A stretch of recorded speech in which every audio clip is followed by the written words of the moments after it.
What determines whether a currency appreciates or depreciates relative to another currency?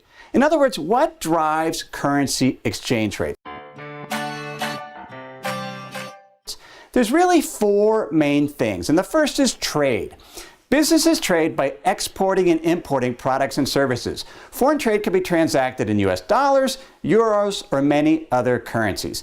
Trade can be transacted in the home currency where the product is manufactured, in the currency of the product purchaser, or in the currency of a third country that wasn't even involved in the transaction. A significant volume of currency exchange transactions arises from businesses that need to pay for a product in a foreign currency or to exchange a currency back into a domestic currency after making a foreign sale. So the first is trade. The second factor that drives currency exchange rates is investing.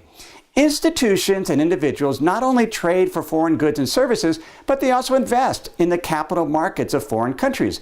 They do so by purchasing foreign assets such as stocks, bonds, and real estate.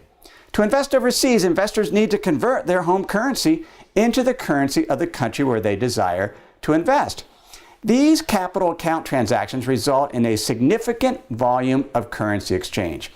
A nation's ability to attract investment capital from foreign investors depends on its economic growth prospects, its interest rates, and inflation levels relative to other countries. So if a country has higher growth prospects in terms of its economy and it has higher interest rates, that will attract more investment capital and will cause its currency to appreciate. A third factor that drives currency exchange rates is government policy. Actions and the stated intentions by a nation's central bank, such as they're going to raise the short-term policy rate, and by the federal government, such as they're going to keep a strong dollar, that can influence the demand for its currency. If a central bank is conducting monetary policy in a way that suggests interest rates will rise, that will increase the demand for a nation's currency. If a country is being profligate in its spending, potentially stoking inflation, that will weaken a nation's currency. The fourth driver of currency exchange is sentiment.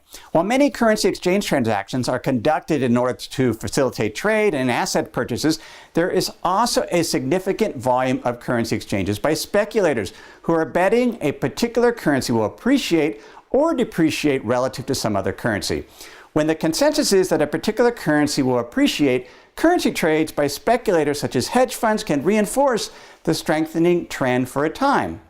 Now, it's difficult to predict the direction of a currency, and that's why, as individual investors, if we are betting on currency, that is a form of speculation because there's disagreement on the sign of the return. Will it be positive or will it be negative in terms of the currency appreciating or depreciation? And so we have to be very careful when investing in currency because there's all these factors. There's trade, there's investing, there's government policy, and there's speculators. And that's why I don't personally invest in currencies, but it's something you need to be aware of because it is a form of speculation. Hey, if you like this video, go ahead and subscribe. Hit the subscribe button below and you'll be notified anytime I upload a new video.